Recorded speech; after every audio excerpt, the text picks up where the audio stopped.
5 histórias reais que vão gelar sua espinha. Assista a esse vídeo no nosso canal, se tiver coragem. História 5. Ontem à noite mesmo, um amigo me apressou para fora de casa para ver a primeira banda num evento de música ao vivo num barzinho aqui perto. Depois de umas 2 cervejas, notei que meu celular não estava no meu bolso. Perto do balcão, nos banheiros, e sem sucesso usei o celular do meu amigo para ligar para o meu. Depois de 2 toques, alguém atendeu, deu uma risadinha baixa e rouca e desligou. Acabei desistindo. Achei que era um caso perdido e fui para casa. Encontrei meu celular em cima do criado mudo, exatamente onde eu tinha deixado. História 4. Na minha infância, eu era sempre a última criança a ser pega pelo ônibus escolar. Uma manhã, eu estava esperando o ônibus sozinho, e um ônibus sem nenhuma outra criança dentro parou. O motorista sorriu e me convidou para subir. Eu tive uma sensação estranha. Perguntei: onde estão as outras crianças? Ele respondeu: nós vamos buscá-las agora, é só subir. Ele ficou cada vez mais insistente, mas não fez nada agressivo. Eu continuei recusando. Ele deu de ombros e foi embora. O ônibus certo chegou alguns minutos depois. Fui para a escola e meus pais não fizeram ideia de nada até eu comentar sobre isso à noite. Olhando para trás, eles ficaram bem alarmados. Lembro deles correndo para fazer algumas ligações. História 3. Alguns anos atrás, aluguei um apartamento de um conhecido meu. Ele tinha acabado de comprar e o reformou completamente. Ele colocou à venda, mas não encontrou o comprador. Então me ofereci para alugar por um tempo. Depois de me instalar, percebi que havia algo estranho com a mulher do apartamento ao lado. Ela tinha uns 45 anos, mas parecia bem mais velha. Ela ficava acordada a noite toda ouvindo programas de rádio religiosos e falando alto com alguém. Chegou a um ponto em que eu não conseguia descansar. Então fui até o apartamento dela e pedi para ela baixar o volume. Ela abriu a porta e eu tive um vislumbre rápido do interior. As paredes dela estavam cobertas de cruzes pintadas em várias cores, e palavras como Jesus e anjos estavam rabiscadas por toda a parte. As janelas estavam pintadas de preto, bloqueando toda a luz. O lugar era úmido, com carpetes de 50 anos, manchados de amarelo, fezes de cachorro. Pedi a ela que, por favor, fizesse menos barulho. Ela apenas me encarou e fechou a porta. Então ela aumentou o rádio ainda mais. Na noite seguinte, minha namorada estava dormindo aqui. Acordo no meio da noite e vejo a sombra de uma pessoa ao lado da cama, nos observando dormir. Assumo que estou alucinando, como costumo fazer no escuro quando estou cansado. Mas então a sombra começa a falar. É minha vizinha. E ela está segurando algo na mão. Ela invadiu durante a noite e quem sabe há quanto tempo ela estava ali. Você deveria trancar suas portas à noite, ela diz, e sai. Na manhã seguinte, ouço alguém fazendo barulhos estranhos debaixo da janela do meu quarto.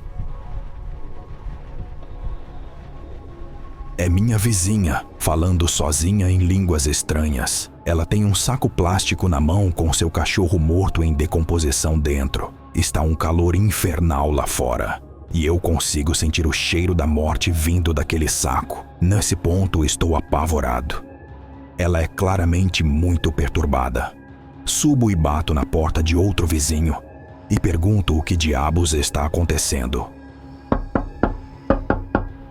O cara está tão aterrorizado quanto eu. Aparentemente, ela também invadiu o apartamento dele uma noite, enquanto ele assistia TV com os filhos. Ele se levantou do sofá para pegar um lanche e a encontrou atrás do sofá, encarando-o, segurando uma furadeira elétrica. Parando para pensar, agora eu sei o que ela tinha na mão. A essa altura, eu estava basicamente me borrando de medo. Ligo para a polícia e eles sabem tudo sobre ela. Aparentemente, ela é uma esquizofrênica violenta e não tem tomado os remédios. Mas eles não podem forçá-la ou entrar no apartamento dela sem permissão. A única coisa que podem fazer é pegá-la quando ela sair.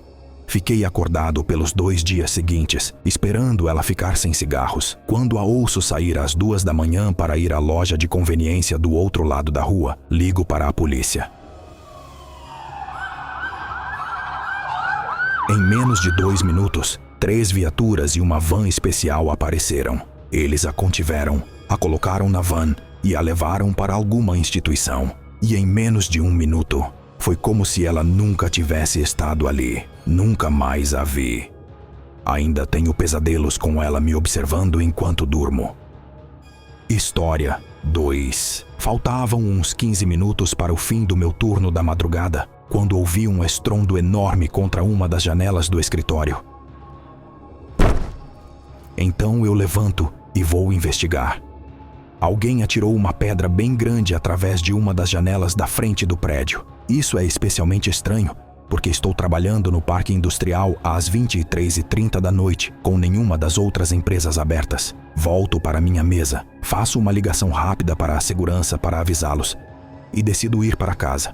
Ao sair do prédio, vou ficando cada vez mais assustado com a situação e acabo correndo para o meu carro, entrando e saindo em disparada.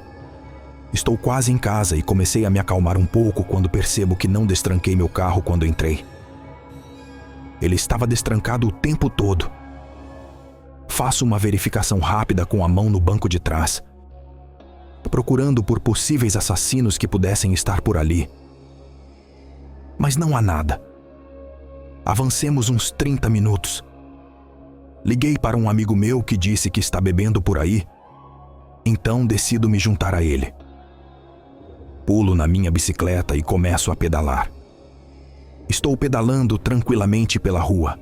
A noite está agradável e não estou com pressa. Apenas aproveitando a luz da lua quando ouço alguém pedalando atrás de mim. Eu me ajeito e fico em um lado da rua. Ele passa por mim bem devagar. E quando está bem ao meu lado, ele me lança um sorriso que só posso descrever como puramente insano. Eu meio que recuo e fico chocado enquanto ele continua. É quando eu percebo que ele está na bicicleta da minha mãe. Nem preciso dizer que voltei correndo para casa. Quando chego lá, como esperado, a bicicleta dela sumiu e uma das portas do meu carro está aberta. Eu estava dirigindo e não tinha motivo nenhum para abrir aquela porta. História 1. Eu trabalhava num parque estadual no turno da noite, da meia-noite às 8 da manhã. Não era ruim. Eu levava meu PS2 e jogava durante boa parte da noite. Tendo que lidar com 1 ou 2 pessoas, era só eu naquela cabine minúscula de 2 por 2 metros, com nada além de escuridão a noite toda. Na minha primeira semana lá, o outro cara do terceiro turno que estava saindo me falou sobre este orelhão a poucos metros da cabine onde eu trabalhava. Ele disse que tocava toda noite às 4h17 da manhã.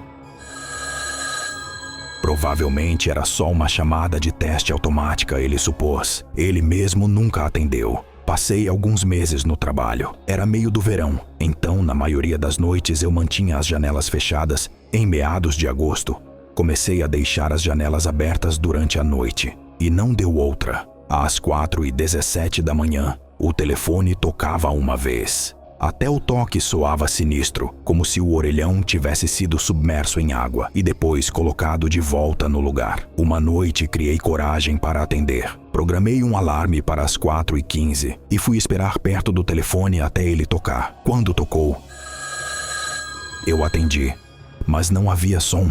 Apenas silêncio total, como se alguém estivesse do outro lado da linha, mas sem responder. Eu disse "alô" algumas vezes e desliguei. Fiz isso toda noite durante uma semana, com o mesmo resultado.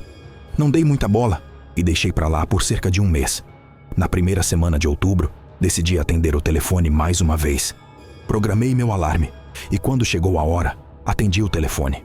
Eu disse "alô" repetidamente. Então ouvi o que parecia ser alguém inspirando com os dentes cerrados. A voz que soou era áspera. Parecia que ele tinha gargarejado com cascalho. Ele disse meu nome completo, primeiro, do meio e último. Era uma voz que eu nunca tinha ouvido. Minha voz falhou e eu desliguei. Coloquei umas moedas no orelhão e tentei retornar a chamada daquele número. A ligação vinha do Acre. Eu morava em São Paulo. Parabéns por chegar ao fim. Mas você ousará assistir novamente? Até a próxima.